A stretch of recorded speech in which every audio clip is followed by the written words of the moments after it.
I am quite pleased with it. I think the cables are turning out lovely.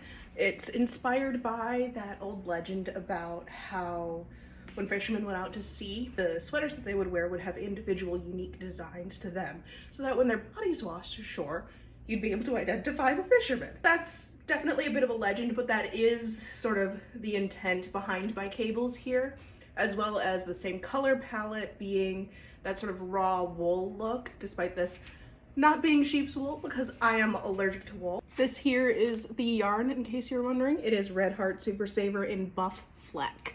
As for what the project actually is, you'll notice it's not a sweater. It's completely sealed off at the bottom. And also, the back is plain, and that is because this is a sock. You always have one sock that goes missing, right? So that idea is if the cable is unique enough, you'll always be able to find the pair, right? Right?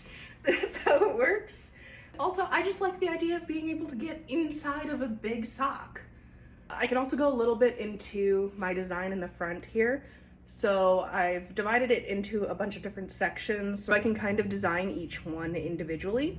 So we've got a braided section, a seed stitch, a twisted section, just like a straight plain one, and then my more elaborate cabling here. This is going to continue up the entire front of the sock, and then once I do the heel turn, I'm going to also be doing this pattern on the opposite side of the sock because that's what socks look like.